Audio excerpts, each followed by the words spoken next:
Tuvimos, tuvimos como invitada a Edna Jaime en el Comité Ciudadano de Seguridad Pública hace ya seguramente unos 12 años o 13 años. Muy, muy reconocida, un trabajo excelente como directora y lo mismo que está haciendo ahora Mariana Campos como directora de México Evalúa. Aprovecho para agradecer y dar la bienvenida a los integrantes de la Mesa Ciudadana que nos acompañan. Y también hicimos extensiva la invitación a los comités ciudadanos de seguridad pública, tanto el estatal como el municipal, y a los integrantes del comité técnico de FICOSED, el Fideicomiso para la Competitividad y la Seguridad Pública del Estado de Sonora. Dicho esto, pues entraremos en materia. ¿Eh? Ok. Adelante, Rocío, si gustas compartir el orden del día para platicar y también hacer una presentación más formal de Armando. La idea es pues tener esta breve introducción, esta bienvenida que les estamos compartiendo un servidor y Octavio como coordinador de la mesa. Reiterarles el agradecimiento por el espacio en sus agendas. Esto lo hacemos pues pensando en que contribuya a la labor que hacemos todos desde los diferentes nichos y espacios de participación. Y bueno, pues cederíamos la palabra a Armando para que nos extienda la presentación Violencia Letal en México 2015-2025, análisis de los datos y propuestas para la paz. Armando es doctor en ciencia política, especialista en seguridad pública, violencias y régimen criminal. Actualmente es profesor de posgrado en la Facultad de Ciencias Políticas y Sociales del UNAM. Es integrante del Sistema Nacional de Investigadoras e Investigadores, analista político con participación en medios nacionales e internacionales y coordinador del programa de seguridad de México Evalúa. Como decíamos, uno de los principales think tanks de México y América Latina, y particularmente que en los últimos años se ha distinguido por su abordaje en el tema de seguridad. Rocío, si no hay algún tema a consideración, avisarles que estamos grabando la sesión con el objetivo de que quede como un repositorio de conocimiento de la información que aquí se comparta, que sea susceptible para tenerla nosotros a la mano para, digamos, como un acervo que nos sirva en nuestra labor. Y bueno, pues Armando, bienvenido, muchas gracias y esperemos que esta conversación sea fructífera para todas y para todos. Claro, pues primero que nada, muchísimas gracias por la invitación. Gracias a Octavio, gracias a Ernesto, por supuesto a Rocío con quien estuve organizando todo. Muchas gracias por ello. El programa de seguridad de México Evalúa tiene como tres grandes líneas de trabajo. Como saben, México Evalúa es un think tank, un centro de análisis de política pública que busca producir evidencia para formular mejores políticas públicas en diferentes rubros. Uno de ellos es la seguridad pública. En ese marco, insisto, el programa tiene tres grandes líneas de trabajo. La primera es la investigación para la incidencia. Hacemos investigación de diversas áreas temáticas para mejorar las políticas públicas de seguridad. Y dentro de esa gran línea de trabajo, una de nuestras principales temáticas tiene que ver con la medición de la violencia letal, que es lo que les vamos a presentar a continuación. Eh, pero no solamente tenemos la investigación para la incidencia, también tenemos la colaboración para la incidencia, en donde México Evalúa busca tejer redes de colaboración con academia, gobiernos, sociedad civil organizada en el ámbito nacional, regional y local para colocar ideas en la agenda pública y que eventualmente puedan transitar hacia la agenda de gobierno. Y una tercera línea de trabajo es la disrupción para la incidencia, en donde estamos constantemente participando en espacios de difusión pública para seguir colocando esas ideas en la agenda. Entonces, digamos que este encuentro para mí es muy grato, es muy relevante, es muy importante, porque precisamente nos permite abordar nuestras tres líneas de trabajo en el programa, buscando justamente socializar en espacios de incidencia pues nuestras propuestas de política pública. El día de hoy les voy a presentar, como bien ya señalaba Ernesto, un estudio que publicamos a principios de año que se llama Violencia en México 2015-2025, con el comportamiento de los datos y las propuestas para la paz.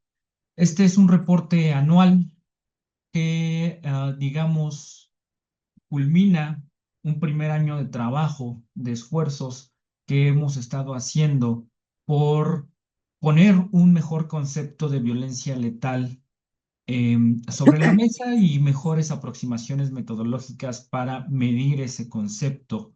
Y ahorita les voy a platicar, o más bien les voy a platicar la lógica de este reporte, los hallazgos principales y en una segunda ronda de discusión, si están de acuerdo, si les parece bien, podríamos profundizar en los datos específicos de Sonora y por supuesto de Hermosillo. A diferencia de lo que ha hecho otras organizaciones de la sociedad civil en los últimos años, nosotros decidimos incorporar una dimensión municipal, urbana en el análisis de estos datos. Entonces, tenemos disponibilidad de aproximadamente 300 municipios metropolitanos centrales. Entonces, les voy a ir platicando un poco más. Por supuesto, les voy a pedir, por favor, que anoten todas sus dudas, todos sus comentarios, todas sus críticas que como sociedad en un área regional pues pueden ser muy bienvenidas y útiles. Muchas veces los analistas pecamos de ser chilangocéntricos, ¿no? Entonces, por supuesto que se va a agradecer una lectura regional de lo que les vamos a compartir. Entonces, me voy a permitir compartir pantalla para ver la presentación.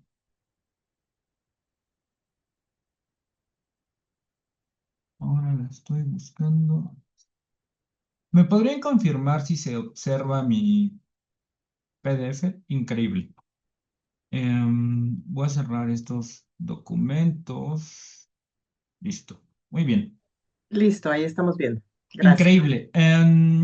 Aquí van a ver un QR que los manda directamente al estudio. Si gustan tomarle fotos, si no, de todos modos, yo le puedo compartir todos los materiales a Rocío, si está de acuerdo para que se los pueda distribuir.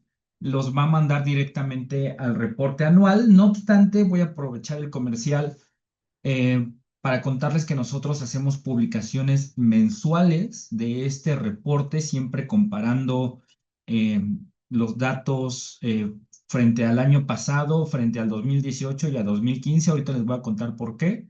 Y también les adelanto que este mismo año vamos a publicar un índice de violencia letal semestral. Eh, Ahorita va a cobrar sentido esto. Entonces voy a iniciar con el documento. Violencia en México 2015-2025, análisis de los datos y propuestas para la paz. Esta presentación la preparamos particularmente para explicar las entrañas y la lógica de construcción del documento, porque nuestro reporte llegó a la mañanera al día siguiente con el dato de personas desaparecidas y no localizadas y desató ahí todo una discusión mediática. Entonces nos parecía muy importante explicar la lógica del documento, porque no solamente se trata de desaparición, si bien es un tema muy relevante. Entonces, tiene un carácter, digamos, más bien pedagógico. Creo que es muy importante y muy pertinente justamente para colocar la lógica del reporte en este espacio.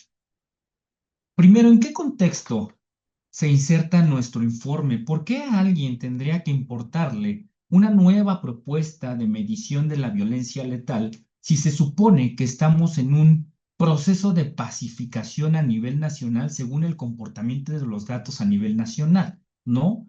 Creo que todos en todo el país hemos visto o escuchado los datos que presenta la titular del Secretariado Ejecutivo del Sistema Nacional de Seguridad Pública, Marcela Figueroa, en las mañaneras.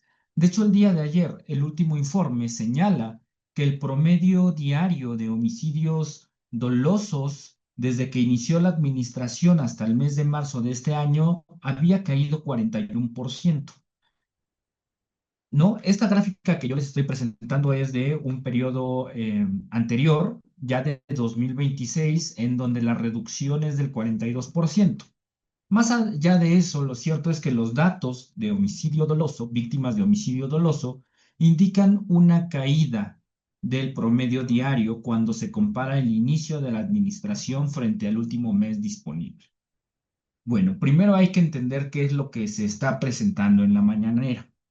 ¿De dónde sale esta famosa reducción del 40% o cercana al 40%? Lo que se está comparando solamente son dos periodos, ¿no? Dos momentos muy puntuales y en términos concretos, 2 meses. El mes cuando inicia la administración, que es septiembre de 2024, frente al último mes disponible. El dato de ayer se refería a marzo de 2026. Lo que se hace es calcular la reducción sobre esos dos datos a nivel nacional. Aquí hay varias problemáticas en términos de diagnóstico. En primer lugar, tenemos datos agregados a nivel nacional. Los datos agregados a nivel nacional invisibilizan toda la diversidad de la violencia letal a nivel de los estados. Al tener un dato nacional no se observan todos los matices, no es lo mismo, y esto puede sonar a un lugar común, pero es la realidad. No es lo mismo Sinaloa que Yucatán en sus niveles de violencia, ni tanto en la magnitud total ni en la variación porcentual. Luego, segundo problema, no se están considerando totales, se están considerando promedios diarios. ¿Qué pasa? Que el promedio reduce la magnitud de la violencia. Por ejemplo, en septiembre del 2024 el promedio diario de víctimas fue de 86.9, ¿no? ¿Cómo se obtiene ese dato? Muy sencillo, se suman todas las víctimas registradas a nivel nacional y se saca el promedio según los días del mes. ¿Cuál es el problema? Que ese mismo mes, por ejemplo, Guanajuato tuvo muchísimas más víctimas, prácticamente 400, si no mal me equivoco, ¿no? Entonces, digamos que a nivel nacional se invisibilizan las diversidades territoriales y se invisibilizan todavía más cuando se utilizan promedios diarios. Tercer problema, que no se considera todo lo que hay aquí en medio. Solo se está considerando septiembre y el último mes disponible, pero todo lo que ocurrió en medio no se considera en la medición de la violencia. Porque eso es, digamos, em, técnicamente correcto, pero socialmente preocupante, porque probablemente en febrero de 2025 hubo una masacre o un enfrentamiento entre el crimen organizado o algún evento que generó mucha violencia letal y ya no se consideró en la medición. Por supuesto, esta medición tiene fines políticos. Está hecha para respaldar la estrategia de seguridad de la presidenta Claudia Sheinbaum y nada más. Si se dan cuenta, en esta reducción del 42%, no se considera absolutamente nada de lo que ocurrió en sexenios anteriores, ni un solo mes, ni un solo momento de la administración de López Obrador, de Peña Nieto, de Calderón, nada. Está hecha explícitamente para evaluar el buen desempeño de la estrategia de seguridad de la presidenta Sheinbaum basada en el debilitamiento operativo al crimen organizado. Más allá digamos, esta construcción técnica con fines narrativos políticos, nosotros consideramos que hay cierta evidencia como para desconfiar de los datos oficiales de homicidio doloso. Entonces, nosotros planteamos una pregunta fundamental. ¿Por qué revisar los datos de homicidio doloso si parece que vamos bien? Muy bien, de hecho, según los datos del gobierno federal. Por tres motivos. Primero, nosotros observamos un comportamiento anómalo de las estadísticas asociadas a la violencia letal, tanto a nivel nacional como a nivel estatal y a nivel municipal. ¿Qué quiero decir con un comportamiento anómalo? Datos que en términos estadísticos no son esperados. Por ejemplo, reducciones muy abruptas de indicadores que tendrían que permanecer con un comportamiento estable. Por ejemplo, reducciones de más del 50% de los homicidios dolosos acompañadas de incrementos de otros delitos que tendrían que permanecer estables, como el homicidio culposo, que se supone son accidentes, por ejemplo. Luego, en segundo lugar, vemos un recrudecimiento de la violencia letal a nivel de los territorios locales. Si bien hay una reducción de los datos a nivel nacional, eso no hace sentido con muchos eventos de violencia letal que vemos en los territorios. Casos abundan, por ejemplo, Sinaloa, por ejemplo, Guanajuato, por ejemplo, Michoacán, por ejemplo, Guerrero, Quintana Roo, Chiapas, el Estado de México, la propia Ciudad de México. Hay eventos de violencia letal que no hacen sentido con este comportamiento de las cifras que se presentan desde la mañanera y en general desde los datos del gobierno federal. Y en tercer lugar, y esto es vinculado mucho al análisis de la política pública, pues si bien es cierto, hay una nueva estrategia de seguridad basada en el debilitamiento operativo del crimen organizado, que es algo muy relevante, es algo que tenemos que reconocer. México Evalúa también fue de los primeros que lo documentó. Durante los primeros 100 días de gobierno de la presidenta Sheinbaum, se vio un incremento muy notable de las detenciones, de los decomisos, de los enfrentamientos. Vamos, abrazos y no balazos se acabó y sí hay una estrategia de debilitamiento operativo. Sin embargo, no hay una transformación profunda de las condiciones de seguridad pública que explique la reducción de los datos. ¿A qué me refiero? Las policías y las fiscalías siguen profundamente desvinculadas. No tenemos una prevención social basada en evidencia, lo que tenemos son transferencias no condicionadas, programas sociales universales que no atienden factores de riesgo delictivo. Y en tercer lugar, las policías municipales en el grueso del país prevalecen profundamente precarizadas, por ejemplo. Se acaba de publicar el Censo Nacional de Gobiernos Municipales y Demarcaciones Territoriales y se observa que ninguna de las prestaciones laborales que tienen que recibir los policías se cumple al 100%, ni siquiera el salario. Hay policías que reportan no tener salario y más de la mitad de los policías ganan menos de lo recomendado por el Secretariado Ejecutivo y un montón de problemas más. Por ejemplo, en promedio a nivel nacional, tenemos 1.4 policías por cada 1,000 habitantes a nivel municipal. Eso está muy por debajo del estándar que establece el propio gobierno federal. En fin, parece que vamos, en resumen, los datos del gobierno federal de homicidio doloso nos señalan que vamos muy bien. Sin embargo, nosotros los problematizamos por tres motivos, porque hay muchas anomalías estadísticas, porque vemos a nivel territorial que la violencia continúa explotando e intensificándose en muchos lugares, y en tercer lugar, porque no vemos una transformación de fondo de las instituciones de seguridad y justicia. En ese marco nos parece muy válido cuestionar para fines de política pública la forma en cómo estamos conceptualizando la violencia letal en este país y cómo la estamos midiendo. Entonces, frente a esta pregunta, nosotros lanzamos una propuesta. Primero, señalamos o proponemos que la violencia letal tiene que entenderse como todo acto que atenta contra la vida o que busca acabar de forma intencional con la vida de las personas. Y lo que buscamos es medirlo agrupando 5 delitos: feminicidio, homicidio doloso, homicidio culposo, víctimas de otros delitos contra la vida y personas desaparecidas y no localizadas. Y finalmente, observar la violencia letal en su conjunto. ¿Por qué estos delitos? Porque son los que muestran un comportamiento anómalo en términos estadísticos. Ahorita vamos a ver cada uno de los datos. Y para esto lo vemos a nivel nacional, estatal y municipal de 2015 a 2025. Ahorita voy a profundizar un poco en por qué en estos niveles de agregación y por qué en estos periodos. ¿Cuál es nuestro propósito? Pues como Think Tank México Evalúa no busca criticar, ni señalar, ni confrontar a las autoridades federales, estatales y municipales. Todo lo contrario, lo que busca es identificar problemas y proponer o poner propuestas de solución sobre la mesa. Entonces nosotros pensamos que un mejor concepto de violencia letal nos va a llevar a mejores mediciones de violencia letal y en consecuencia a mejores políticas públicas que permitan la contención, reducción y prevención de este problema en nuestro país. Para profundizar, e insisto, nuestros objetivos son visibilizar la distribución diferencial de la violencia a nivel territorial, señalar que no es un problema homogéneo a nivel nacional, sino que hay territorios en donde el problema es más intenso que otros, en donde el problema incrementa, en donde el problema se reduce, visibilizar la enorme diversidad territorial.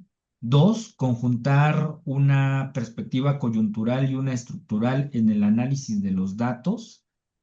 Por eso analizamos la última década, pero también 2018, que es el momento del último o cuando inicia el nuevo régimen. En este sentido, tenemos una aproximación a una evaluación, digamos, política del modelo. Y finalmente, pues una visión más coyuntural que nos permita comparar lo que pasa en el último año. Y finalmente, pues tener un abordaje de la violencia mucho más integral, alineada a las evoluciones de las dinámicas criminales. Lo cierto es que seguimos midiendo la violencia homicida con un indicador que es anacrónico para el contexto mexicano. Con esto no queremos sustituir, por supuesto, la medición del homicidio doloso o sacarlo de la discusión, pero sí tener una nueva cifra que permita capturar una realidad mucho más contextualizada. De hecho, bueno, ahorita lo vamos a profundizar algunas de las hipótesis por las cuales pensamos que se reduce la violencia. ¿Por qué estos delitos? Primero, feminicidio. Nos permite capturar la violencia letal contra las mujeres e incorporar la dimensión de género dentro del análisis. La evaluación de la seguridad con base en el homicidio doloso es profundamente asimétrica en términos de género. Prácticamente el 100% o una medida muy importante de los homicidios dolosos son víctimas hombres, ¿no? Y al no considerar esto en la discusión, pues se saca de la agenda lo que pasa con la violencia que reciben específicamente las mujeres. Entonces, incluyendo el feminicidio, reducimos este sesgo. En segundo lugar, homicidio doloso, porque digamos que hoy se ha convertido en la principal métrica de carácter político. Es forzoso continuar incluyéndolo. A nivel internacional, además, es el indicador que tiene mejores estándares de registro, entonces es fundamental continuar incorporándolo. Además, al incorporarlo, pues seguimos manteniendo una revisión crítica de lo que hoy el gobierno presume como el mayor éxito gubernamental. En tercer lugar, el homicidio culposo. Esto se supone que al ser accidentes deben de comportarse de una manera más o menos plana. Sin embargo, en los últimos años vemos un comportamiento muy inusual de los homicidios culposos, sobre todo en ciertos estados, que nos hacen pensar que esta caja se está utilizando para invisibilizar la violencia letal. Entonces, al incorporarlo en nuestra medición, estamos buscando contrarrestar inconsistencias en el registro de la violencia letal. Ahorita vamos a ver los datos. 4, otros delitos que atentan contra la vida y la integridad corporal. Este tiene más o menos la misma lógica que los homicidios culposos. Si uno ve lo que el A ver, secretariado pero ustedes no pueden agarrar la papaya. Ah, vaya si quieren. Vaya si quieren. si uno ve lo que el secretariado, No faltan muchos. ok, si uno ve lo que el secretariado registra aquí, le pide a las autoridades que en otros delitos contra la vida se incluyan fenómenos de baja frecuencia como inducción al suicidio, riesgos de inseminación artificial. Sin embargo, aquí hay un incremento ciertamente desconcertante, preocupante y sospechoso de estos delitos que también nos hacen pensar que es un cajón administrativo que se está utilizando para invisibilizar homicidios. De hecho, el propio Secretariado Ejecutivo, en reuniones que hemos tenido con ellos, ha reconocido que no saben qué es lo que hay en esta categoría y el nuevo Registro Nacional de Incidencia Delictiva busca ofrecer más desagregaciones a partir de 2026 para contrarrestar estas sospechas. Pero por lo pronto se incorporó para mitigar estos sesgos. Y finalmente, personas desaparecidas. Hoy es imposible negar que la desaparición es un mecanismo que utiliza el crimen organizado para diferentes fines criminales, para invisibilizar la violencia, para ejercer control territorial, para explotar diversos mercados como el de la trata de personas o el tráfico de órganos, por ejemplo. no es posible dejar fuera de la discusión de la violencia letal las personas desaparecidas. Incluso a pesar de la inconsistencia de los datos, sí hay patrones que nos permiten capturar los datos del Registro Nacional de Personas Desaparecidas y no localizadas. Y aquí es muy importante decir que la propuesta de México Evalúa no es jurídica, es conceptual, ¿no? Estamos tratando de superar las barreras jurídicas para tener una visión mucho más aprensiva del fenómeno y entonces ir detonar cambios en la política pública, en los reglamentos, en las leyes, en los presupuestos. Pero si no superamos los cajones y las imposiciones de los registros jurídico-administrativos, no podemos avanzar. Ya lo vamos a discutir, pero mucho se ha dicho de la inconsistencia de los datos del Registro Nacional de Personas. Pero esas inconsistencias son muy inherentes a la naturaleza del crimen. Quien que sepa que uno de sus familiares ha sido desaparecido por el crimen organizado va a ir a denunciar, ¿no? Am, Insisto, es parte de la problemática y se tiene que considerar en la discusión. Ahora bien, ¿por qué estos recortes temporales? 2024 y 2025 pues nos permite tener una lectura coyuntural de lo que está ocurriendo actualmente. También es importante decir que, a diferencia de lo que hace el gobierno federal, nosotros procedemos bajo estándares estadísticos comparando mismos periodos a lo largo del tiempo, es decir, comparamos meses completos de años completos. Luego, 2025-2028, pues nos permite evaluar el cambio de la dinámica delictiva bajo el nuevo modelo político. Y 2025-2015 nos permite tener una lectura mucho más objetiva de largo plazo, ¿no? Entonces, de este modo, creemos que podemos ofrecer un balance mucho más matizado, sí viendo lo que ocurre en este momento, pero poniéndolo en perspectiva histórica y los datos bajo esa mirada cobran otra lectura. Ahora lo vamos a ver. ¿Por qué en estos niveles de análisis? Bueno, a nivel nacional tenemos una lectura agregada de lo que está ocurriendo en el país, que ciertamente es insuficiente y por eso transitamos al nivel estatal y municipal. Vemos cómo varía la violencia entre los estados y, más importante aún, vemos cómo varía entre municipios. También es importante decir que solamente estamos considerando municipios metropolitanos que además sean municipios centrales de las zonas metropolitanas. Esto nos permite maximizar las similitudes y tratar de reducir los sesgos. En muchas ocasiones hay municipios con muy poca población que inflan demasiado las tasas. Hay técnicas estadísticas para normalizar esos datos, pero en principio nos parecía relevante focalizar el análisis en estos municipios metropolitanos porque además también son los que tienen mayor prioridad para la implementación de política pública porque son los que tienen más población, son los que tienen mayor actividad económica. Por cierto, obviamente, Hermosillo está dentro de este grupo de municipios. Ahora sí, ¿qué es lo que vemos? Primero, la conclusión más general es que México es menos violento que hace un año, pero prácticamente es 70% más violento que hace 10 años, ¿no? En términos llanos, hoy nuestro país, insisto, es más violento que en la última década. Entonces, ahí se matiza muchísimo esta lectura de la reducción reciente de la violencia. Si hay una reducción en el último año de la violencia letal, me estoy refiriendo a este 70% al conjuntar todos los indicadores. Ahorita vamos a ver indicadores uno por uno. Pero en su conjunto, hoy México es más violento que hace 10 años. Entonces, es imposible decir que estamos en un proceso certero de pacificación, eh, porque esta tendencia, pues, estructural no se ha revertido, ¿no? Es probable que estemos en un proceso, iniciando un proceso, sí, pero hablar de una pacificación consolidada o en vías de consolidación, todavía estamos muy lejos de ello. Y de hecho, cuando desagregamos las cifras, el panorama puede ser todavía mucho más preocupante.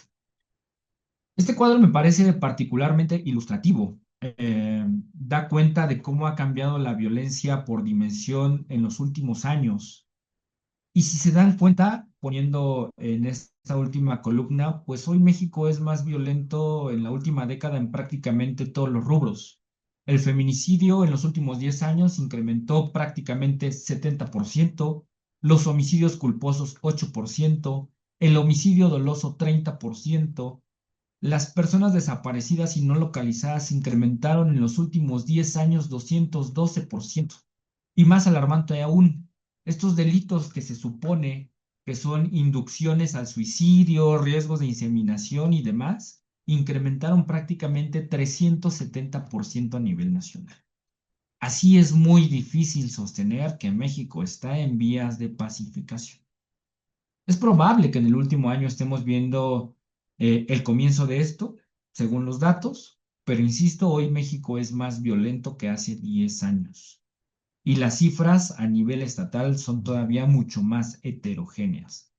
Por supuesto, nosotros destacamos los esfuerzos del año reciente, ¿no? El homicidio doloso, cuando se hace la comparación anual, por ejemplo, se redujo el 22%. Eso es una buena noticia, pero si se le mira de largo plazo, todavía somos más violentos. Hay que entender por qué se reduce la violencia en el último año y seguir profundizando, ¿no? Entonces, la lectura tiene que ser más bien cautelosa. Si bien varios datos de violencia letal muestran una reducción, incluido el agregado de violencia letal, todavía estamos muy lejos de revertir los picos más altos de violencia en el país.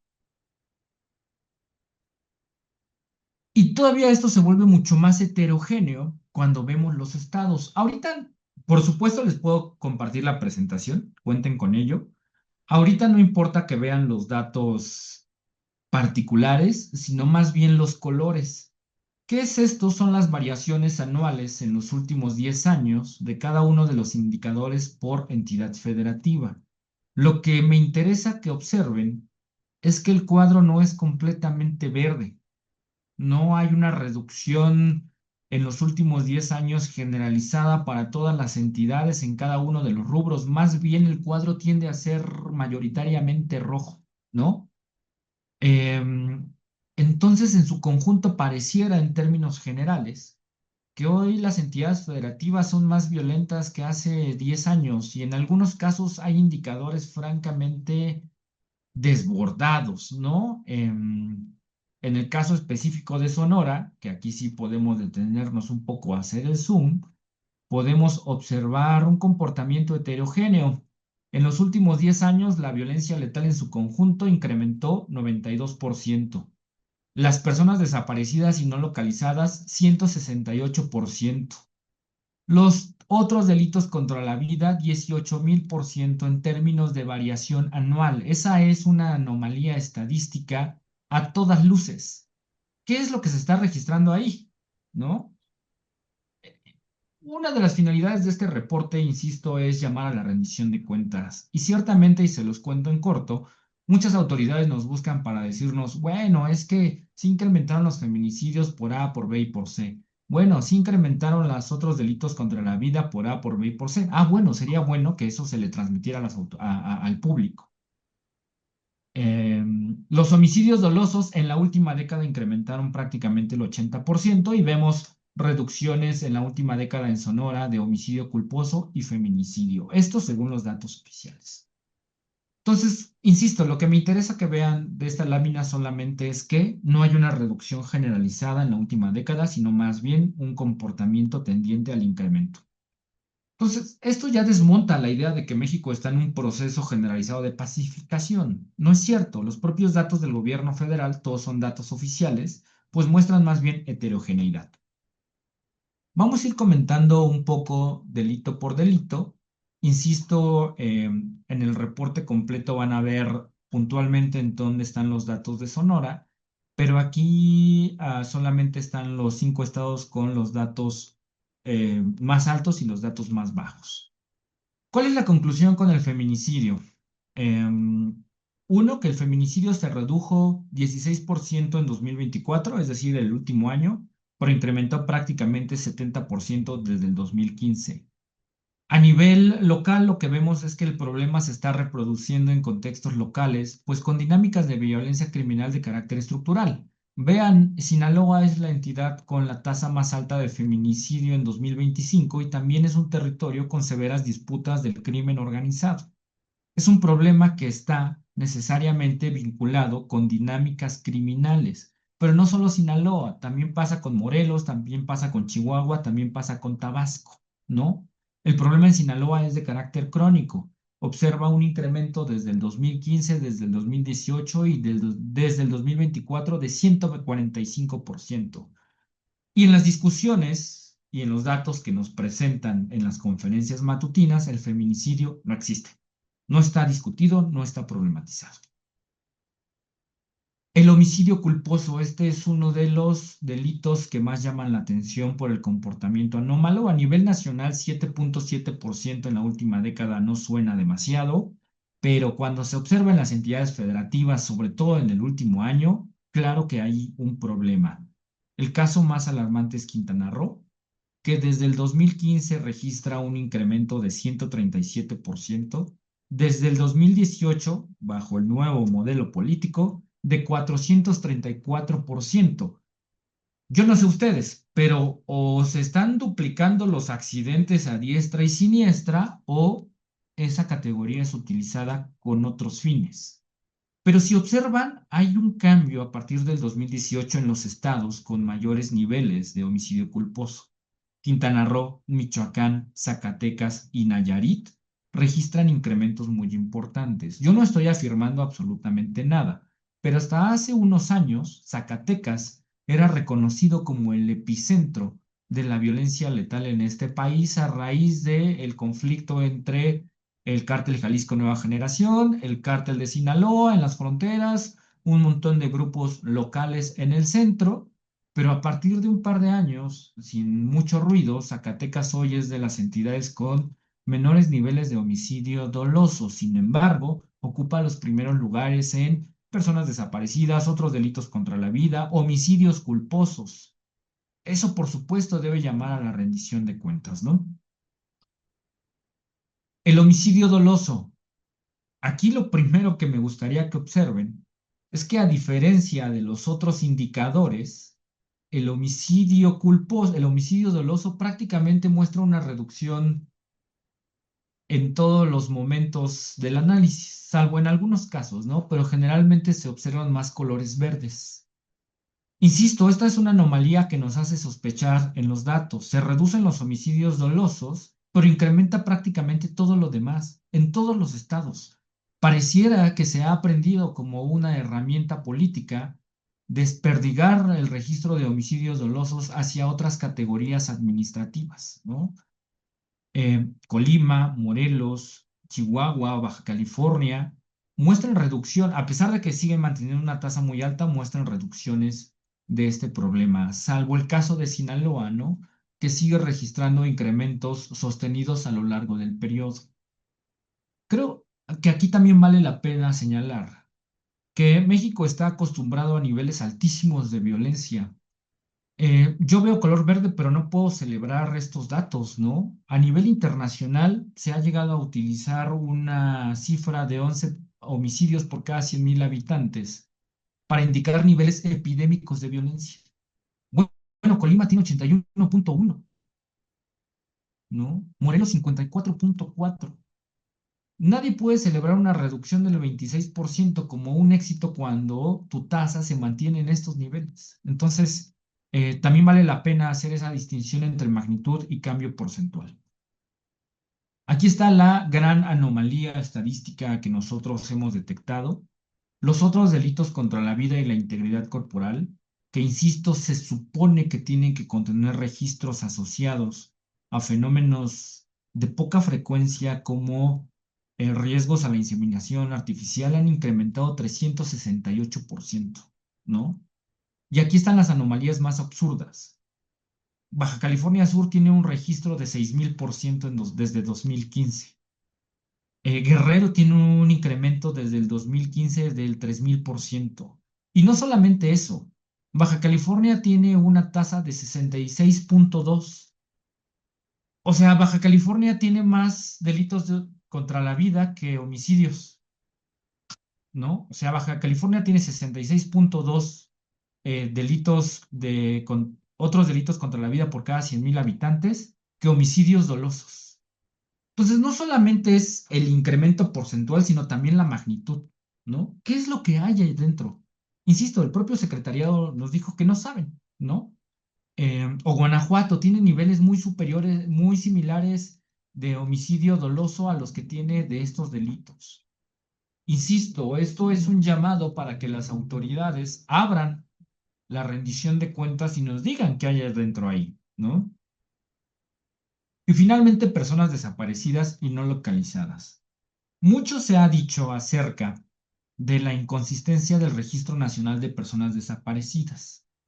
Y si ustedes por supuesto, yo sé que lo han visto como mesa de seguridad, todo el debate reciente acerca del diagnóstico que presentó el Secretariado Ejecutivo, en donde se nos ha dicho que hay como tres grandes categorías, ¿no?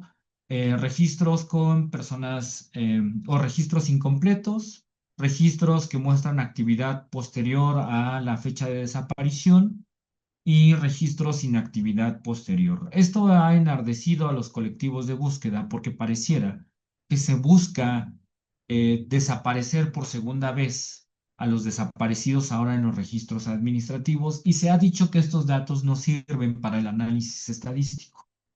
El Registro Nacional de Personas es una herramienta fundamentalmente construida para la búsqueda. Cualquier persona puede hacer un registro ahí y no para el análisis estadístico. Sin embargo, nosotros pensamos que sí nos permiten ver ciertos patrones. Basta con ver cuál es el estado con mayor tasa de personas desaparecidas a nivel nacional, que es Sinaloa. Sin embargo, aquí Sonora figura como el segundo lugar. Y vemos incrementos desde el 2015, desde el 2018 y en el caso de Sinaloa también desde el 2024. No solamente a nivel espacial, estatal, vemos esta tendencia. A nivel municipal, el municipio que tiene la tasa más alta es Mazatlán, ¿no? Que en los últimos meses, pues se ha visto inmerso en historias de personas desaparecidas, probablemente vinculadas con actividades del crimen organizado. Dentro de los 20 municipios con las tasas más altas de personas desaparecidas se encuentra Hermosillo, también. Entonces, es un dato al que hay que ponerle particularmente atención en la entidad. ¿Todas las desapariciones están vinculadas con el crimen organizado? No. Eh, los propios datos nos imposibilitan conocerlo. Sin embargo, sí es una señal de alarma para ver qué hay en cada uno de estos registros. Entonces, por lo pronto a nosotros nos parece que hace mucho sentido incluir los datos cuando se observan estos patrones que hacen sentido y match con las dinámicas de crimen organizado en los territorios.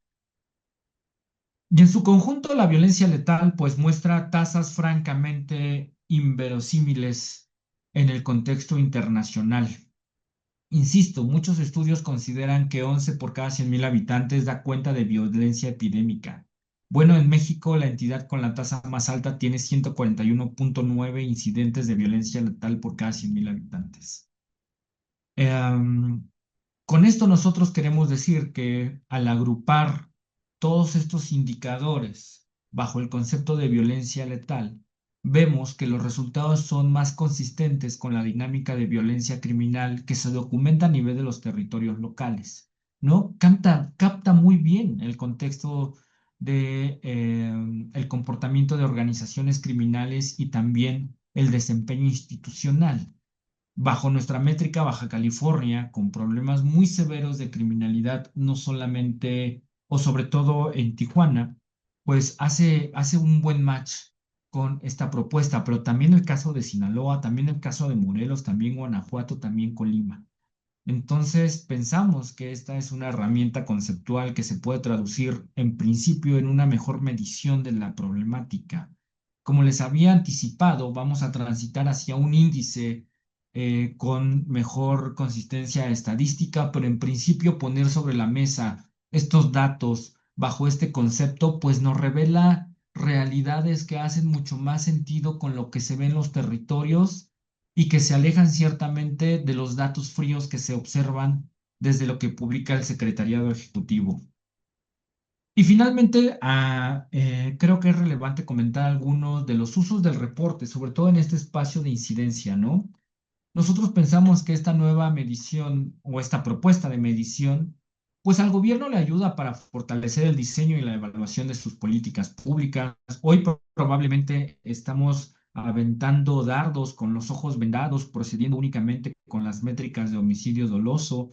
Eso le puede ayudar a incrementar la legitimidad al gobierno o a los gobiernos frente a la población y, por supuesto, maximizar el uso de los recursos públicos. También hay que reconocer que hoy es muy difícil en términos políticos que haya un cambio en la medición, porque hoy, si en algo se destaca el gobierno de la presidenta Sheinbaum es en el uso político de la estrategia y los datos de seguridad, ¿no? Y es que esa es una de las conclusiones a las que también hemos arribado. Hoy la estrategia de seguridad no es una estrategia de pacificación, sino más bien una estrategia política, de éxito político. El debilitamiento operativo al crimen organizado sí es necesario, pero no es suficiente para pacificar. Para ello también se requiere lo que había comentado al principio, una mejor articulación entre policías y fiscalías, prevención basada en evidencia y, por supuesto, el fortalecimiento de las policías municipales. Eso no lo tenemos el día de hoy, pero la estrategia de seguridad sí le permite a la presidenta contener, al menos narrativamente, por ejemplo, a Donald Trump, imponerse dentro de su propio círculo político en Morena y, por supuesto, desactivar cualquier intento narrativo de la oposición. Sin embargo, el beneficio técnico ahí está y le tocará a la sociedad civil en conjunto seguir empujando por cambios en la forma en la que se mide la violencia letal en este país. Por eso a la academia el reporte le ayuda pues para tener mejores descripciones, análisis y explicaciones del problema. Creemos que es una buena herramienta para construir nuevos objetos de estudio. Al sector privado, muy importante, le aporta información para evaluar decisiones de inversión. Es algo que ya hemos hecho, por ejemplo, con el empresariado y ahora estamos, les cuento, colaborando con cooperación internacional para estimar el impacto de esta violencia letal sobre decisiones de inversión. Y a los medios de comunicación, pues les permite contrastar la narrativa oficial y tener insumos tanto estatales y municipales como para dar coberturas de contexto y contrastar, insisto, lo que se nos dice desde la Ciudad de México en el gobierno federal.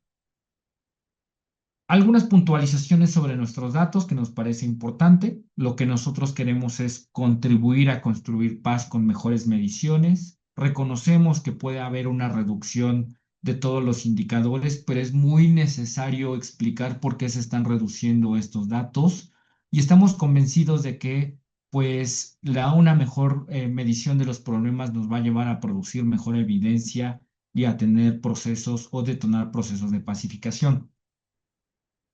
Para ir cerrando, bueno, aquí hay elementos de contacto que le voy a pedir por favor a Rocío que los pueda compartir si ella está de acuerdo.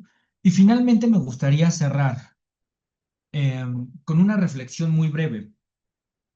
Antes en el pasado, la pregunta de investigación principal era por qué se reducen o por qué incrementa la violencia, ¿no? En los tiempos de la guerra del narcotráfico con Felipe Calderón y su continuidad con Peña Nieto, la pregunta clave era ¿por qué hay mucha violencia? Hoy la pregunta ya no es esa, es la contraria. ¿Por qué se está reduciendo la violencia? Según los datos oficiales, pues hay una reducción en prácticamente todo. ¿Eso nos permite afirmar que México ya está en paz? No. Entonces, ¿para qué sirven los datos? Pues precisamente para problematizar, formular preguntas y arrojar algunas propuestas o respuestas iniciales. En México Evalúa pensamos que hay tres probables respuestas a por qué se reduce la violencia. La primera tiene que ver con la eficacia de la política pública, no solamente por lo que hace el gobierno federal, sino también por lo que hacen gobiernos locales. No todo lo que hace el Estado es gracias a la federación, también hay gobiernos locales que están haciendo cosas. El propio Hermosillo ha detonado algunos procesos de transformación de la policía, por ejemplo. Entonces, una hipótesis es que los homicidios se reducen gracias a la política pública. Una segunda hipótesis es que los homicidios se reducen por el control territorial que ejerce el crimen organizado, no por la política pública, sino por la construcción de regímenes criminales, territorios en donde una organización establece las reglas del juego. Parece perverso, pero en el contexto mexicano sí que hace sentido que la violencia se reduzca gracias al crimen, y esa es una hipótesis que hay que poner sobre la mesa también. Y en tercer lugar, por supuesto, los datos se reducen por la manipulación, por inconsistencias, por debilidades en el registro, y también hay que ponerlo sobre la mesa. Entonces, México Evalúa pone estos datos para ampliar la discusión, formular estas preguntas, promover la evaluación de políticas públicas. Yo espero que les haya hecho algo de sentido, y por supuesto abro el espacio, si están de acuerdo, pues para dialogar algunas ideas o lo que consideren pertinente. Muchas gracias. Muchas gracias, Armando. La verdad es que yo creo que abre muchas líneas para el diálogo, para la conversación. Y antes de cederle la palabra a las compañeras y compañeros de la mesa, y ahí, Rocío, pedirte el apoyo de ir moderando. No sé, Armando, como de manera muy breve, ¿tendrás datos disponibles para Hermosillo por ahí? ¿Los tienes a la mano? O que nos pudieras compartir como también para cerrar algo que te llame la atención de nosotros y a partir de eso, pues también retomar el diálogo sobre toda la conversación. ¿Cómo ves? Sí, claro, de hecho de Hermosillo, el dato más alarmante que se puede observar según estos datos oficiales, y quiero enfatizar mucho que estamos usando datos oficiales, datos que produce el gobierno, datos que están ahí en portales públicos, es el que tiene que ver con la desaparición. Voy a compartir. ¿Pueden ver este Excel? Ok, perfecto. Este es el propio Excel con el que construimos el documento. En desapariciones, vean, voy a tratar de hacer grandote esto. Este cuadrito lo van a encontrar en el reporte también, en el PDF. ¿Qué son estos datos? Las primeras tres columnas hablan de localización regional. Tenemos el nombre del municipio, la entidad a la que corresponde y la zona metropolitana. Donde dice tasa, tenemos el último dato anual que corresponde al 2025, es tasa por cada 100,000 habitantes, y luego cómo incrementó a lo largo de estos años. Estos son los 20 con las tasas más altas de desapariciones, y lo mismo tenemos con feminicidio, homicidio doloso, culposo, otros delitos y todos los indicadores. Aquí es el único indicador en donde destaca Hermosillo en la desaparición. Hoy está prácticamente en el lugar 18 a nivel nacional de estos municipios, lo que lo pone como un foco rojo, con una tasa de 23.8 personas desaparecidas por cada 100,000 habitantes, según datos del REMPETNO.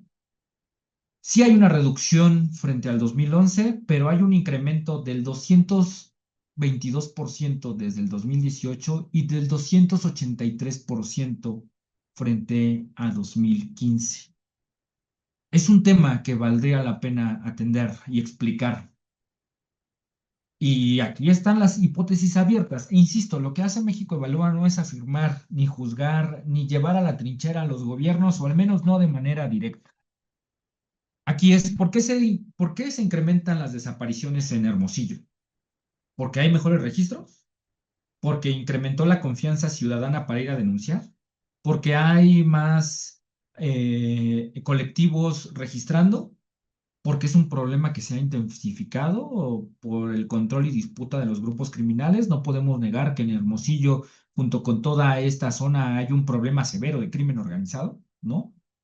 ¿Por qué? Esa es la cuestión. Estos datos municipales, si ustedes han tenido oportunidad de ver el REMPETNO, es la cosa más horrible que existe para sistematizar datos, para bajar datos. No, nosotros para construir esas bases de datos le habremos invertido 2 meses, ¿no? Bueno, aquí están, los ponemos sobre la mesa y decimos, miren, estos son los municipios con el mayor problema. ¿Por qué están padeciendo esto? Eso es lo que queremos visibilizar. Y hoy en el caso de Hermosillo, pues es lo que vemos más alarmante. Otro de los indicadores que es relevante podría ser, por supuesto, el homicidio doloso, y ahora mismo veremos dónde está Hermosillo. Pues está en un lejano lugar número 47, ¿no? Digamos que no está dentro de la zona de mayor violencia. Por supuesto, hoy Hermosillo, según estos datos, tiene una tasa Vamos a ordenar,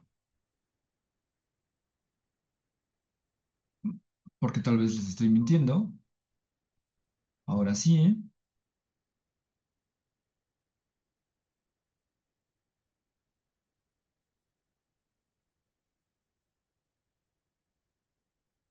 Pues de hecho está bastante más alejado de los primeros lugares en 2025. Está prácticamente en el lugar 100 dentro de los 300 municipios más violentos según el homicidio doloso, que hoy lo ocupa Acapulco en Guerrero, ¿no? Entonces, es contrastante y hay que tratar de explicar, ¿no? ¿Por qué tiene una baja relativa incidencia de homicidio doloso, pero está dentro de los mayores niveles de personas desaparecidas? Insisto, estos datos lo que buscan es problematizar y plantear este tipo de preguntas. ¿Podemos estar en un proceso de paz en Hermosillo cuando tenemos una de las tasas más altas de personas desaparecidas? No lo sé, habría que ver, pero eso es lo que dejan ver los datos. Insisto, estos son datos de carpetas de investigación de homicidio doloso para el 2015, según el secretariado, a lo largo del año 2025.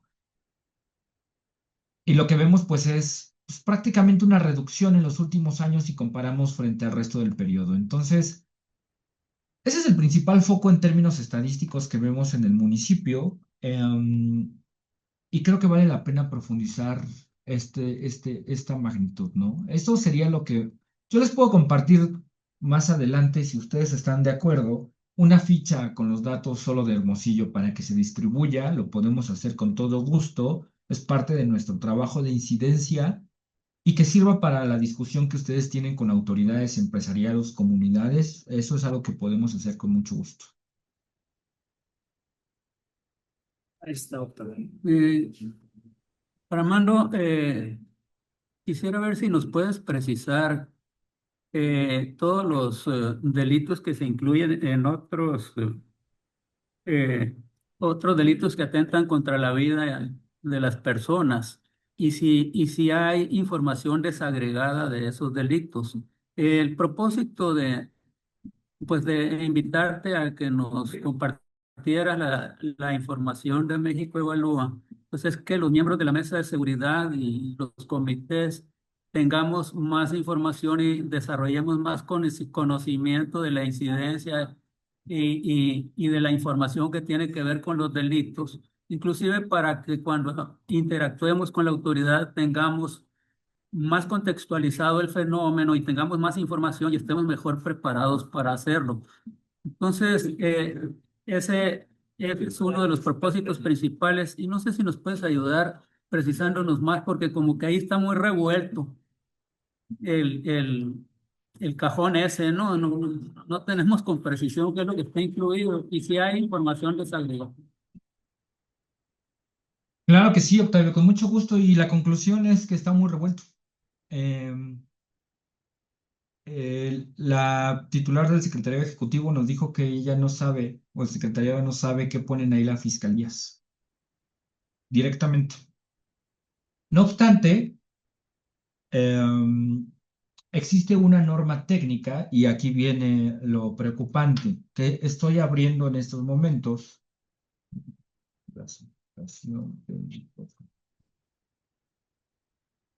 Ahora verán.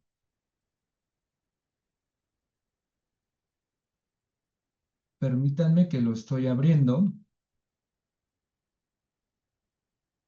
Existe una norma técnica. A ver, aquí es importante precisar algo. El Secretariado Ejecutivo del Sistema Nacional de Seguridad Pública publica los datos de incidencia delictiva. Estos datos no los produce el secretariado. Son datos que están registrados en cada una de las 32 fiscalías. Ahí tenemos 32 realidades sumamente heterogéneas. Entonces, el secretariado lo que hace es intentar homologar los registros para publicarlos. Entonces, tiene una norma técnica que le pide o que le da a las fiscalías para que ellos a su vez hagan llegar el reporte. El secretariado ejecutivo tiene 7 formas de clasificar la incidencia delictiva en función del bien jurídico afectado, es decir, lo que está dañando a la víctima. Uno de estos bienes jurídicos afectados es la vida y la integridad corporal. Dentro de estos delitos de la vida y la integridad corporal están los homicidios, los feminicidios, y hay otra categoría que se llama otros delitos contra la vida y la integridad corporal. Si ustedes entran a los registros del secretariado del 2025 hacia atrás, van a encontrar dentro de las categorías este gran cajón que se llama otros delitos contra la vida. ¿Qué es lo que tiene que ver que hay ahí? Les voy a compartir la pantalla. Ya encontré el documento, entonces permítanme encontrar aquí. Ok, perfecto. Voy a compartir, permítanme, para que lo vean ustedes directamente. Mm, Permítanme que... Yo soy el profesor que se hace bolas con el proyector. A ver. ¿Están viendo una hojita que dice página 22? Perfecto. Esta es la norma técnica que utiliza el secretariado para clasificar. Ahí le dice a las entidades qué meter y qué no meter. Bueno, en los otros delitos contra la vida, el secretariado señala o las define como conductas delictivas que atentan contra la vida y la integridad personal y no se incluyen en todas las otras categorías. Aquí, todas estas otras categorías. ¿Qué se supone que incluye? Insisto, ¿qué se supone que incluye? Inducción o ayuda al suicidio y peligro de contagio, inseminación artificial no consentida y otros delitos. ¿Qué se supone que no incluye? Homicidio, lesiones, feminicidio y aborto. Eso le dice el secretariado a las fiscalías que metan ahí. No obstante, estos delitos muestran un incremento absurdo en los últimos años. Las fiscalías tienen que salir a explicarnos qué están metiendo ahí. O hay un incremento absurdo de los suicidios, o cada vez hay unas competencias severas para la inseminación, o efectivamente esto se está utilizando para meter otro tipo de violencias que no se supone que tienen que ir ahí. Técnicamente, Octavio, la respuesta es, en estos delitos tienen que estar ayuda al suicidio o riesgos de inseminación. Pero el cajón es tan ambiguo que ha llevado al secretariado a hacer cambios. El nuevo Registro Nacional de Incidencia Delictiva. Y esto puede parecer sospechismo, pero todavía no tenemos datos estadísticos para probarlo. El secretariado pues reconoce todo lo que decimos en México Evalúa, lo que decimos en otras organizaciones como Causa en Común, que hemos detectado estas anomalías, reducción de homicidios por incremento de otras cosas. Y esto lo sabemos porque literalmente nos han convocado a mesas de trabajo. Y el nuevo Registro Nacional de Incidencia Delictiva que comenzó a funcionar a partir de 2026 desagrega los datos de esta categoría. Incluye dos nuevas clasificaciones o dos nuevas desagregaciones, tentativas de homicidio y tentativas de feminicidio. El secretariado nos ha dicho que si bien no saben qué hay ahí, tienden a pensar que ahí hay tentativas. Bueno, cuando uno descuenta las tentativas, o digamos que esas tentativas representan cerca del 20% de lo que hay aquí, ¿no?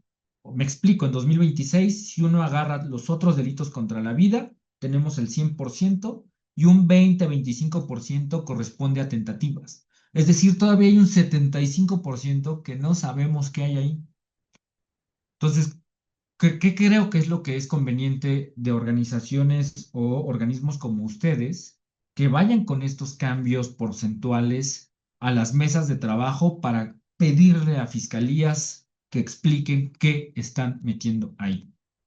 No tienen que dar información de las carpetas de investigación, basta con una tipología del tipo de delitos, valga la redundancia, ¿no? Eh, el secretario ejecutivo del Sistema Nacional de Seguridad Pública no acostumbra a hacer ninguna auditoría a los reportes de las fiscalías. hasta donde sabemos, sí.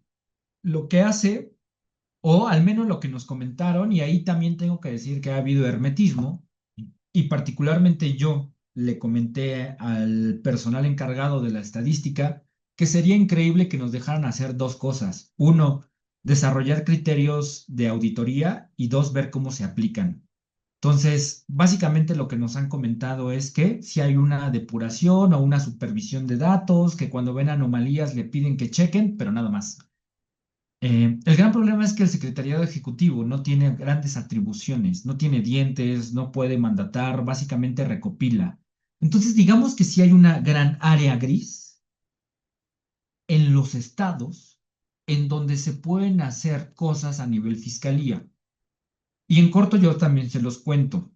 Hemos tenido oportunidad de hacer trabajo de campo y hay actores de fiscalías que nos han dicho explícitamente que se busca esconder los homicidios dolosos por dos vías, ya sea no registrando cadáveres o dos, registrando homicidios en otras categorías delictivas. No es una información que tenga de todas las entidades, pero sí de algunas muy puntuales. Entonces, sí es muy plausible que estos cajones se utilicen para la manipulación estadística. El gran problema ahora con el nuevo registro es que ya no solamente hay otros delitos contra la vida, sino que ya hay otros delitos de todo. Antes eso no teníamos, solo teníamos ciertas categorías de otros delitos contra la vida, contra la libertad y contra la integridad sexual, me parece. Hoy ya tenemos categorías de todo, otros delitos contra el patrimonio, otros delitos de todo. El problema es que como eso no estaba en 2025, no podemos hacer comparaciones todavía. Este mes, 2026, este primer bimestre del 2026, hay una reducción de otros delitos contra la vida. Y es muy probable, insisto y lo dejo en temas de probabilidad, que los otros delitos contra la vida, lo que se estaba metiendo ahí, se esté yendo a los otros delitos de todo lo demás. Entonces, urge intervenir lo que ocurre en las fiscalías. Pues adelante, compañeros. No sé, Rocío, si nos gustas moderar. Sí, muchas gracias. Gracias, Armando. Pues adelante, sí, justo es el momento para hacer preguntas o comentarios, precisiones. Este espacio sería para ustedes. Si gustan, podemos ir ordenando ahí las participaciones. Adelante, Lice. Hola, hola a todos y todas. Muchas gracias, Armando, por la presentación de la información.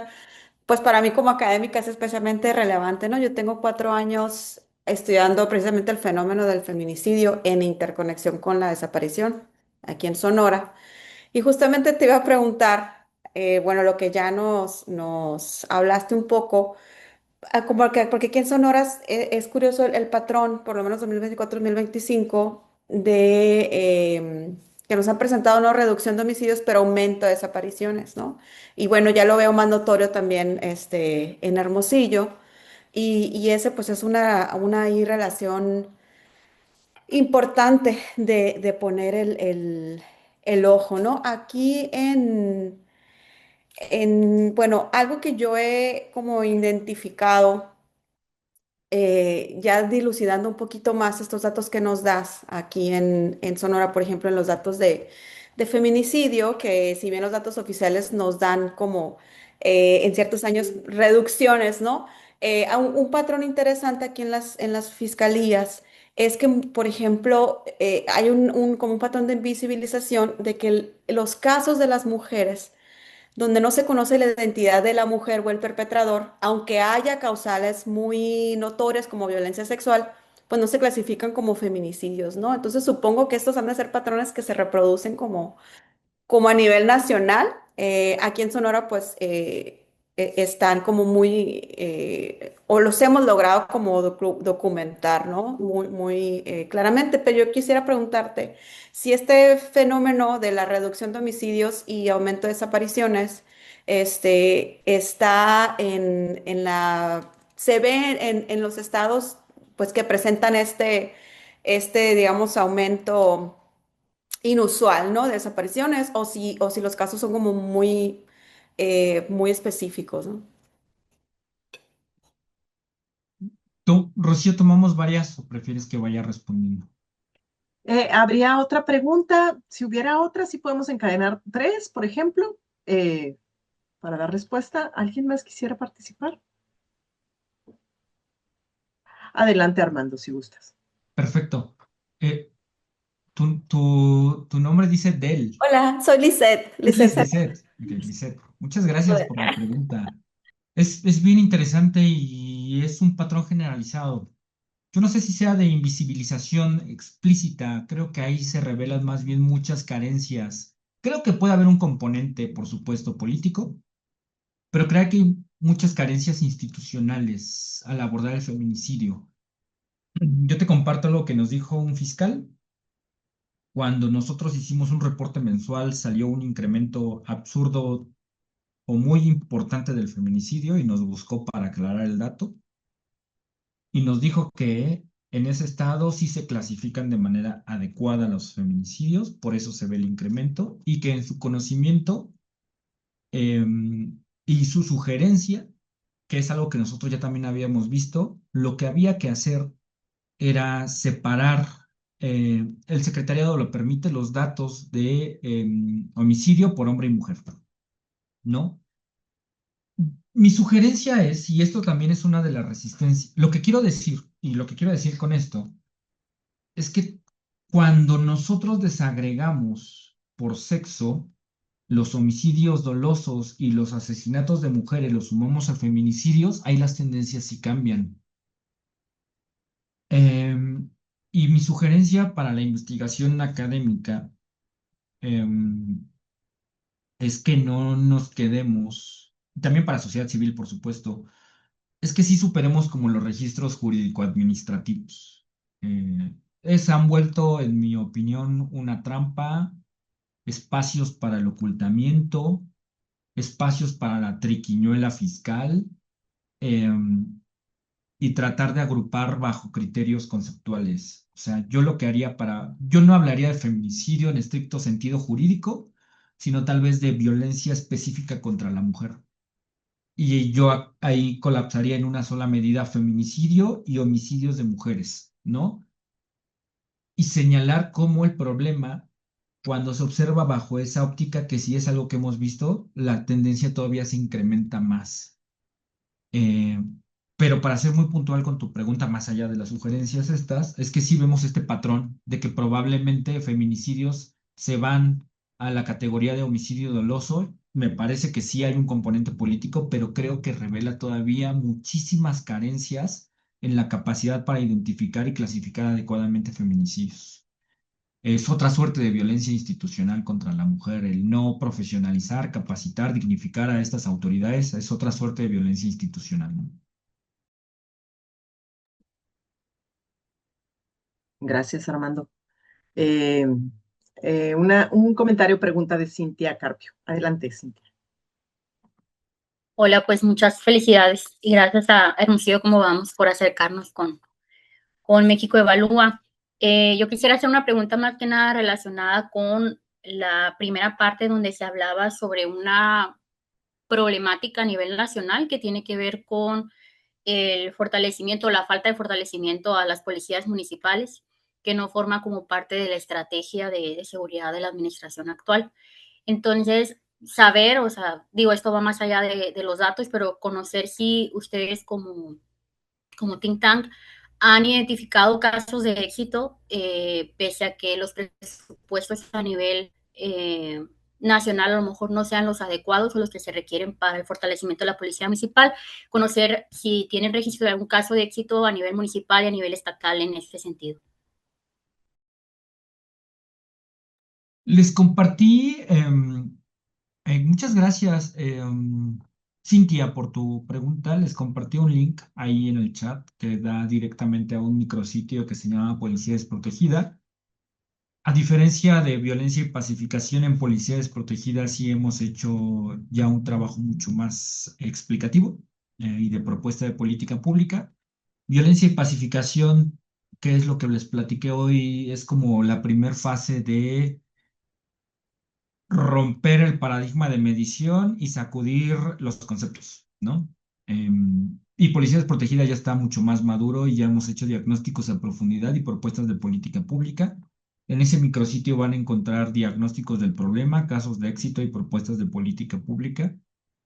Y en efecto, nosotros hemos señalado las problemáticas muy densas que experimentan los policías. Los datos del estudio más robusto que presentamos son demoledores. O sea, en 2023, en 2022, 23, había 4,000 policías que no tenían un salario. Hasta el 80% de la policía municipal no tenía acceso a la seguridad social. Solamente 8% tenía acceso al crédito para la vivienda, es decir, 92% está condenado a la pobreza patrimonial. Así es, más del 70%, prácticamente el 70%, percibía un salario inferior al que recomienda el Secretariado Ejecutivo, que es de apenas 16,000 pesos.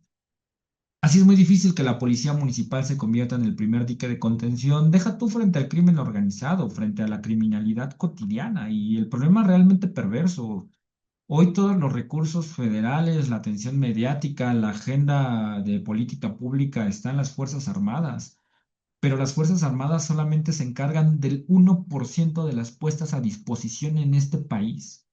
El 99% corresponde a las policías locales y del 100% el 70% lo hacen las policías municipales. Es muy perverso.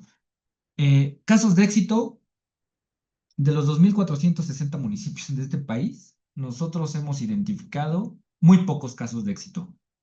Mérida, San Pedro, Garza García, en donde había una academia extraordinaria de policía, Nezahualcóyotl, Querétaro, y nosotros hicimos 2 casos a profundidad, Monterrey y Ensenada. En Ensenada, una buena práctica, por ejemplo, es que los policías están sindicalizados. Hay un sindicato de policías, ¿no? En Monterrey todos tenían seguridad social. Eh, por supuesto, puede haber más. No he dicho que no digo que los hayamos revisado todos a profundidad más allá del censo, pero esos son buenos casos de éxito. El gran problema con la dignificación policial son 2 problemas. Eh, Hay una problemática normativa, hay mucho desorden normativo. Las autoridades municipales, los presidentes, las áreas encargadas de esto no saben cuáles son las prestaciones que le tienen que dar a los policías. No saben. No saben porque está la Constitución, está la Ley Federal del Trabajo, está el modelo de policía y justicia cívica, está la Ley General Todas hablan de prestaciones. Hay un desorden normativo. Frente a ese problema en México Evalúa, lo van a ver en ese link, creamos un estándar de condiciones laborales que precisa cuáles son las prestaciones que se le tienen que dar a los policías conforme a la ley y para incrementar el desempeño. Lo hicimos con base en trabajo de gabinete y también con base en trabajo cualitativo, en entrevistas. Segundo problema, no hay dinero o las autoridades no saben de dónde sacar dinero para financiar condiciones laborales, ¿no? No le quieren entrar al predial por fines políticos, pero tampoco explotan todas las otras oportunidades que hay para obtener recursos. Entonces, frente a eso, México Evalúa lo que hace es dar recomendaciones de 2 cosas: de dónde sacar lana y cómo administrar la lana. Entonces, esta es una propuesta interesante porque no solamente te dice qué, sino también cómo. Es un proyecto que hemos tratado de madurar mucho. Ya nos hemos sentado con el Secretariado Ejecutivo para impulsarlo más desde la Federación. Eh, ya me desvié mucho. Solo decirte que creo que si quieres buenas prácticas, ve a ver San Pedro Garza García, ve a ver el tema de Ensenada, que es muy interesante lo de la sindicalización, y Mérida también lo hace muy bien. Muchas Muchas gracias. gracias. Sí, gracias, Cintia, también muy valioso. Adelante, Manuel Lira. Gracias, Armando. Muy interesante el trabajo que están haciendo ustedes a través de tu organización. Muchas felicidades. Tengo una pregunta. Mira, en las últimas 2 administraciones ha sido evidente que la política pública, cuando menos el discurso, se ha enfocado en atender las causas. Sin embargo, pues la realidad es que muchas regiones del país pues si siguen bajo el control de el crimen organizado y la incidencia de violencia pues no cesa, ¿no? ¿Tienen ustedes de alguna manera un parámetro? Yo soy empresario, ¿no? Este es mi particular punto de vista. Vemos por un lado que la incidencia delictiva no baja, el índice de violencia en carreteras, en delitos de fuero común, en delitos de orden federal, etcétera. Pero sin embargo nos preocupa que buena parte del presupuesto, bajo ese discurso de atender las causas se va en apoyos sociales, cuando pues en la realidad es que vemos que esto no cesa, ¿no? Cuando el discurso oficial pues señala que atender las causas en forma automática iba a disminuir los índices delictivos en México, ¿no? ¿Tienen ustedes de alguna manera una medición, algún tipo de comparativa entre las regiones, estados o municipios, qué sé yo, en donde más invierte en apoyos sociales en relación precisamente a esos índices delictivos? A manera, te pregunto, de tener una estadística que lleve los datos y la realidad al discurso, ¿no? En el sentido de que se vea si efectivamente esa política está llevando a buen puerto los objetivos en reducir los índices de violencia. No sé si me expliqué, hermano. Y muy clara la pregunta y ciertamente muy relevante. No obstante, yo lo que te diría, Manuel, es que algo que está muy documentado en la literatura es que la prevención social de la violencia tiene efectos a largo plazo. Es decir, que el discurso del gobierno federal es mera retórica. Programas de prevención social no pueden reducir la violencia a corto plazo, porque implican cambios estructurales en, por ejemplo, la pobreza, la creación de oportunidades. De hecho, un dato que ha estado circulando bastante alarmante es que el reclutamiento de jóvenes al crimen organizado ha incrementado cerca del 150%. Es un dato de nivel político de estas últimas horas. Entonces, si bien es relevante hacer esta correlación, ¿no? De a ver si a mayor gasto, menor violencia, lo que yo te podría decir es que tal vez sea una relación espuria en principio porque no genera un efecto a corto plazo. Eso por una parte. Y por otro lado, que es algo que sí hemos documentado en México Evalúa desde hace varios años, no solo de esta administración, sino de la de Peña Nieto sobre todo, es que la prevención social en México no se hace con base en evidencia. No se formulan programas que atiendan factores de riesgo. Y esto se ha exacerbado en esta administración. ¿De qué estoy hablando para ser muy ilustrativo? Digamos que si yo voy a dar becas que generan, digamos, el objetivo esencial de las becas es la permanencia en las escuelas, ¿no? Digamos. Yo tengo que dar becas en una región si yo he demostrado previamente que la participación de los jóvenes se debe a que no están dentro del aula y que no están dentro del aula a falta de recursos. Esa clase de evidencia no existe en el caso mexicano. Lo que se hace es dar becas, que además son apoyos no condicionados, es decir, cualquier persona tiene derecho a una beca, aunque tenga 6 de calificación, no importa, y eso tiene más bien una finalidad de orden político, ¿no? Si ustedes ven los indicadores de violencia, están en niveles alarmantes. Si ven los indicadores de salud, ya no digamos cómo se ha deteriorado la cobertura, pero hoy la gente está más contenta que nunca. En términos generales, la aprobación de la presidenta y del presidente actual está por las nubes. Hemos hecho estudios de humor social en donde se ve que la gente está muy contenta y la explicación, aunque ya parezca un lugar común, sigue siendo muy clara y es que hay mayor liquidez en el bolsillo de los mexicanos. Hoy hay más lana y se entiende. Piensen en una familia que hoy tiene 3,000 pesos, que no tenía antes. Esos 3,000 pesos puede significar que el día de hoy le pueden comprar zapatos y tenis a sus hijos. Eso no lo tenían y por eso están contentos. Ahí no está la crítica. La crítica es que ese gasto o esa beca se va a gasto corriente cotidiano y no en el desarrollo de capacidades a largo plazo. Entonces, por eso tiene un tinte político, pero hoy la prevención social en México, con base en evidencia, no existe a nivel nacional. Eh, a mí me parece que como empresariado, lo que tiene que ser una demanda es la inversión en transformación de las condiciones de seguridad, por ejemplo, en mejorarle las condiciones laborales a los policías. Creo que ahí tendría que estar la demanda a largo plazo. El gran problema de la impunidad de este país, que explica en buena medida los niveles delictivos, es que no hay capacidades institucionales. Un policía que no gana dinero suficiente, pues no tiene ningún incentivo para permanecer en la policía mucho tiempo y prefiere irse a otra nómina, incluidas las del crimen organizado. Entonces, sí es muy importante la prevención social, no estoy diciendo que no, pero a corto plazo no genera efectos en la reducción de la criminalidad. No obstante, yo me llevo de tarea poder hacer ese cruce que me parece pues interesante para seguir profundizando en esto. Muy claro, Armando, muchas gracias. Gracias, Manuel y Armando. Bueno, invitamos a hacer alguna otra pregunta o comentario, aproximándonos ya al cierre de la sesión. Adelante, María Elena Carrera. Muchísimas gracias. Muy interesante. Entré un poquito tarde a la sesión. Me perdí la primera, pero espero leer el documento completo. Mi pregunta iría al tema de la desaparición forzada.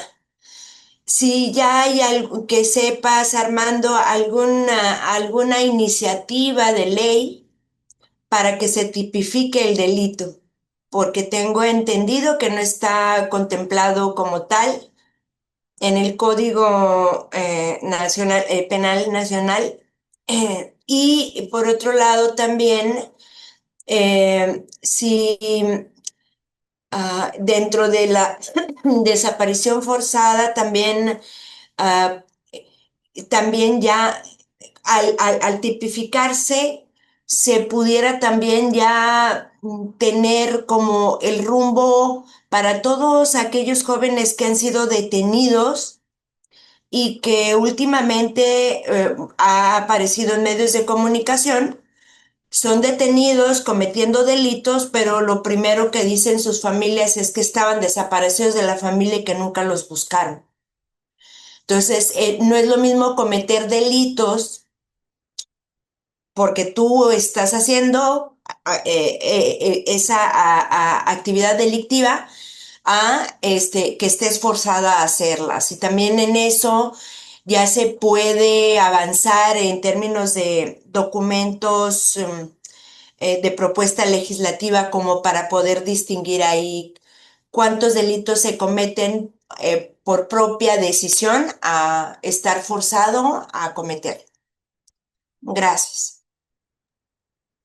Y sobre el tema de la tipificación en la ley general, eh, está tipificada la desaparición forzada por agentes del Estado o su aquiescencia. Ahí es donde se ha tratado de seguir profundizando en la tipificación de la desaparición por particulares, ¿no? Pero la ley general lo que hace sí es tipificar esta desaparición forzada por agentes del Estado, pero no se ha avanzado más en la desaparición o tipificación por particulares, que eso ciertamente es un problema importante, dado que no se construyen políticas públicas, no hay leyes, no hay reglamentos, no hay presupuestos. Entonces, me parece que ese es el principal pendiente legislativo, ¿no? Más allá de las reformas que se hicieron justamente el año pasado, que busca poner a la Comisión Nacional de Búsqueda como en el centro de la gobernanza. Y es en ese modelo de política pública que están todos los demás pendientes. Hoy, pues, tristemente ha avanzado muy poco la agenda de política pública en esto. Habrá un nuevo registro de carpetas de investigación, ¿no? Que esperemos, no sé, eso esperemos es bastante optimista, porque en un país con el 90% de impunidad, insisto, ¿quién va a ir a denunciar la desaparición cometida por grupos criminales? ¿No? Entonces, la información que vamos a tener a partir de las carpetas, que tiene que ver con todo lo demás que me preguntabas, María, pues va a ser bastante limitada y poco útil para este tipo de diferencias y atenciones. Entonces, ¿es un paso adelante el registro de carpetas de investigación si sirve para la toma de decisiones? Sí, pero es insuficiente si no se resuelve el gran problema de este país, que es la impunidad, ¿no? Y para reducir la impunidad hay que incrementar la confianza en la ciudadanía y para incrementar la confianza en la ciudadanía hay que transformar de fondo a las instituciones, como lo que le comentaba a Manuel. Entonces, ese es el gran pendiente que tenemos para avanzar en solventar el problema de desaparición. Nosotros hemos tratado de ahí de delinear algunas propuestas sobre cómo explotar estos nuevos registros de incidencia delictiva. No obstante, ponemos este disclaimer, esta advertencia de que si no se abate la impunidad, pues va a servir prácticamente de nada, porque el propio registro que hacía el secretariado señalaba que apenas el 3,8% de todos los registros de desaparición tienen carpeta de investigación.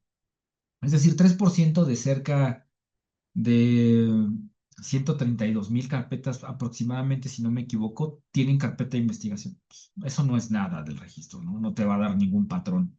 Entonces, ahí está el problema. Insisto, la tipificación sí está en la ley general, pero sobre todo con lo que tiene que ver con desaparición por parte de agentes del Estado, ¿no? Bien, muchas gracias. Bueno, y ya por último, una última intervención. Adelante, Lisette. Ay, perdón, yo tengo otra pregunta. Un gusto. Adelante. Ok, te me surgió. Armando, fíjate que aquí nosotros intentamos construir un indicador, a fin de cuentas está difícil, ¿no? Hacer lo que es los feminicidios, que también se puede hacer homicidios, ¿no? Con antecedente de desaparición, porque eso, o sea, te podría dar un dato interesante como para poder hacer una proyección de cuántas personas que desaparecen, pues son asesinadas, ¿no? Fue muy difícil hacerlo porque hicimos una solicitud de información en la fiscalía y resulta que la fiscalía, aunque recibe las dos denuncias, pues no las liga, ¿no? Dice que no tiene información y que no lo registra, etcétera. A fin de cuentas, lo pudimos hacer de una manera como muy marginal, pero en registros que nosotras mismas, pues, casos que pudimos ir registrando, ¿no? A lo largo de 10 años. Pero mi pregunta es, si por ejemplo, ¿han pensado ustedes en la construcción de este indicador o si sabes de alguna fiscalía que sí ligue estos dos delitos o porque se me hace como sumamente complicado como construirlo, ¿no? Pero me parece como un indicador importante, pues, ¿no? Para poder dar peso precisamente a esas desapariciones, ¿no? Y saber cuántas desapariciones terminan en la búsqueda sin vida, ¿no? O en el homicidio o en el feminicidio. Esas, esas son las preguntas en las que hemos estado inmersos en los últimos meses. Como les comentaba, vamos a transitar hacia un índice de violencia letal. Estamos construyendo todavía la metodología, tal vez optemos por algún índice de pesos. No sabemos todavía un índice de, ahora se me fue el nombre técnico, pero estamos viendo, por ejemplo, dentro de las discusiones, tenemos tres preguntas para guiar nuestra discusión metodológica. Una es si los homicidios captan o no de manera adecuada la violencia letal. Nosotros nos estamos orientando a que no. En segundo lugar, si los homicidios no son suficientes, ¿qué más tenemos que considerar? Como todos estos delitos que hemos planteado, por supuesto, feminicidio. Y en tercer lugar, ¿cómo los medimos? ¿Bajo qué propuesta analítica o metodológica? Entonces, estamos discutiendo eso y también, por ejemplo, qué tipo de datos utilizar. Todos los de personas desaparecidas y no localizadas, personas desaparecidas desaparecidas y localizadas posteriormente. En fin, es algo que estamos discutiendo, pero yo te prometo que cuando tengamos el documento metodológico, se lo comparto a Rocío y que desde luego nos invite a exponerles en qué quedó el índice. Lo que de inicio estamos haciendo es tratar de hacer correlaciones en principio para desbrozar qué índice utilizar o qué método estadístico, pero sí es importante agruparlos bajo otra metodología que no sean solamente sumatorias. Eso pone ideas sobre la mesa, pero ciertamente no es suficiente. Entonces yo te prometo, los buscamos para eso. Bueno, pues yo creo, Rocío, no sé si avanzamos ya con la parte de cierre, con el tiempo que estábamos programando para esta sesión. Antes que nada, pues agradecerles a las y los integrantes de la mesa por este espacio, que esperemos que haya sido productivo en términos de la información, el conocimiento y sobre todo la reflexión a la que nos invita el trabajo de México Evalúa. Y más importante aún, Armando, reconocerles, bueno, primero reconocerte en términos individuales, tu conocimiento, tu experiencia, tu especialidad. La verdad es que creo que fue una exposición muy clara, muy elocuente y sobre todo, pues, que invita a muchas áreas de reflexión. Agradecerte en lo personal tu disposición y apertura, ¿no? Y en términos, pues, digamos ya más institucionales, agradecerle a México Evalúa por todo el trabajo. También reconocemos que estamos atravesando desde las organizaciones de la sociedad civil dificultades y barreras institucionales muy importantes y ustedes, pues lo hemos visto, están digamos, en una situación que esperemos el sector salga adelante en términos generales, porque creemos que esta contribución que realizan con todo el trabajo de investigación, el trabajo de análisis, pues contribuye mucho al desarrollo del país, al desarrollo de las regiones y de nuestras comunidades. Entonces, extienda por favor el saludo pues a Mariana, a todo el equipo y yo te diría, Armando, si nos permites, pues que este sea el punto de partida de una vinculación que nos permita, por un lado, estar aterrizando en lo local y en lo regional los trabajos, el trabajo que realiza México Evalúa, pero al mismo tiempo que nos vean como aliados locales en el trabajo que ustedes estén interesados en Sonora y en Hermosillo en particular, pues cuenten con nosotros para ir juntos, para estar vinculados y sobre todo para estar respaldándonos mutuamente, ¿no? Entonces, yo tendría eso, Octavio, no sé si quieras cerrar y Rocío también. Simplemente pues ya está de hecho lo que había que decir para el cierre. Que les vaya muy bien a todos. Muchísimas gracias. Les vamos a compartir los documentos. Armando, no sé, si quieres compartir una palabra final, pero decirle al grupo que les vamos a compartir los documentos que nos hiciste llegar y también, como se mencionó al inicio, tratar de tener digamos, veo que se sigue grabando, tener este material para tenerlo de soporte, de apoyo, porque estuvo muy buena la exposición, la verdad. Claro, claro, Ernesto, cuenten con los documentos. Por supuesto, te tomo la palabra. De hecho, nosotros trabajamos con cómo vamos en varios estados y varios municipios. Entonces, me alegra mucho que podamos iniciar ahí una colaboración, por supuesto, también con la mesa. Nosotros pensamos que los cambios importantes se hacen desde lo local. Entonces, impulsamos sí una agenda de debate nacional, pero buscamos cambios a nivel de los territorios. Entonces, por favor, cuenten con nosotros y nada, agradecerle a todas y a todos por su atención, el espacio, sus comentarios, en fin, muchas gracias por ello. Mi contacto está abierto a nivel de correo, Rocío tiene también mi contacto, entonces agradecerles muchísimo el espacio y nada, desearles extraordinaria tarde.